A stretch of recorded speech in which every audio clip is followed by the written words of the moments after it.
சதுரங்கப்பட்டினம் கடற்கரை சார்ந்த ஒரு ஊர் சட்ராஸ் அப்படின்னு சொல்லுவாங்க.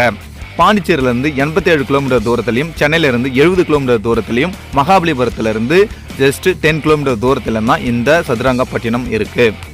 சதுரங்கப்பட்டினம் அதாவது சட்ராஸ்னு வந்தது. ஏன் சட்ராஸ் வந்ததுக்கான காரணத்தை சொல்கிறான். ஃபஸ்ட்டு வந்துட்டு மதராசப்பட்டினம்னு இருந்தது, அதுக்கப்புறம் சென்னையை வந்துட்டு மெட்ராஸ்ன்னு சொன்னாங்களா, அதே போல தான் இங்கே சதுரங்கப்பட்டினத்தை சட்ராஸ்ன்னு சொல்கிறாங்க. இது எதுக்காகனாக்கா பிரிட்டனுக்கும் டச்சுக்காரர்களுக்கும் போர் நடந்தது. எந்த டைம்னு பார்த்தீங்கன்னாக்கா 17 பிப்ரவரி 1782 தான் இந்த சட்ராஸ் வார் நடந்தது. எதுக்காகன்னு பார்த்தீங்கன்னா இந்த ஊரை சுற்றி நிறைய நெசவு தொழில் தான் செய்திருக்காங்க. எந்த ஊருன்னு பார்த்தீங்கன்னாக்கா 14ஆம் நூற்றாண்டு 15ஆம் நூற்றாண்டுலாம் நெசவு தொழில் அதிகமாக செய்ததுனால இங்கே ஒரு ஃபேக்ட்ரி அமைக்கணும் அப்படின்னு சொல்லிட்டு டச்சுக்காரர்களுக்கு வந்து முடிவெடுக்கிறாங்க. அதனால் 17ஆம் நூற்றாண்டில் வந்துட்டு இங்கே ஒரு மிகப்பெரிய ஃபேக்ட்ரி கட்டணும், இங்கே வந்து யாரும் வரக்கூடாது அப்படின்னு சொல்லிட்டான். அந்த ஃபேக்ட்ரியை சுற்றி மதில் சுவர் வந்து கட்டுறாங்க. அவ்வளோ பிரம்மாண்டமாக இருந்தது. இங்கே வந்து பல நெசவு தொழில்கள் செய்து நிறைய வணிகம் செஞ்சுருக்காங்க.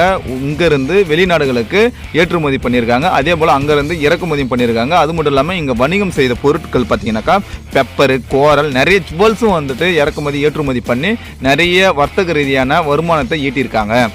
கோட்டைக்குள்ளே போகும்போது அடுத்து என்ன எந்த பிளேஸை பார்க்க போகிறோம் அப்படின்ற ஒரு ஆர்வம் தான் நமக்கு அதிகரிச்சுட்டே இருக்குது. அங்கே பார்க்கும்போது 2 கட்டிடம் இருக்குது. ஒரு கட்டிடம் அவங்க தயாரித்த பொருட்களை சேகரிக்கக்கூடிய ஒரு இடமாவும் இருக்குது. அதுக்கு நேர் ஆப்போசிட்டில் இருக்கிறது வந்து குதிரலாயம், அதுக்கப்புறம் வெடிமருந்து கிடங்கு, இது போல் நிறைய பொருட்களை சேகரிக்கிற இடம், அதுக்கப்புறம் வந்து அந்த யானைகள்லாம் கட்டக்கூடிய அந்த பிளேஸ் எல்லாம் இருக்குது. பார்க்கும்போது வேற லெவலில் இருக்குது. அந்த சீலிங் பார்க்கும்போது இன்னமும் எந்த ஒரு வாட்டர் லீக்கேஜ் ஆகாமல் அவ்வளோ சூப்பராக இருக்குது. அது மட்டும் இல்லாமல் கோட்டையின் நுழைவாயில் அருகாமையிலேயே கிணறு இருக்குது. அந்த கிணத்துல இன்னமும் தண்ணீர் இருக்குது. அந்த தண்ணீர் இன்னமும் கிளியராக இருக்குது. அதை இன்னமும் மக்கள் பயன்படுத்தி தான் வராங்க. அவ்வளோ சூப்பராக இருக்குது.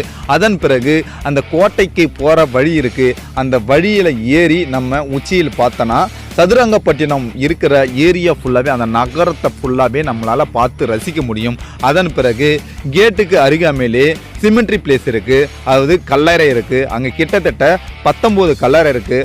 அந்த 19 கல்லறையில் வந்து அவங்க எப்படி இங்கே ஆட்சி செய்தாங்க, அவங்களுடைய விவரம் ஃபுல்லாகவே பொறிக்கப்பட்டு இருக்குது. ஒரு சில தளபதிகள் மட்டுமே ஸ்பெஷலாக வடிவமைச்சு கட்டியிருக்காங்க கல்லறையை. கோட்டையின் உச்சியில் ஏறுவதற்கு கொஞ்சம் கடினமாக தான் இருக்கும். அந்த வழியும் சரியில்லை. இருந்தாலும் அதன் மேல் ஏறி பார்க்கும்போது கல்பாக்கத்தில் இருக்கக்கூடிய அணுமின் நிலையத்தை சூப்பராக நம்ம பார்த்து ரசிக்கலாம். ஒரு வழியாக நாங்கள் இந்த கோட்டையை முழுவதும் சுற்றி பார்த்துட்டு வந்துட்டோம். வெளியில் இப்போ பார்க்குறதுக்கே வேறு லெவலில் இருக்குது. ஏன்னு கேட்டிங்கன்னா கார்டன் அமைச்சு வச்சுருக்காங்க. இதுக்கு முன்னாடி அது வந்து அந்த அளவுக்கு எதுவும் மெயின்டெனன்ஸ் கிடையாது. இப்போ அதை மெயின்டெனன்ஸ் பண்ணுறாங்க. நிறையா ஃப்ளார்ஸும் இருக்குது, பார்த்து ரசிக்கலாம். ஆக்சுவலி எங்களுடைய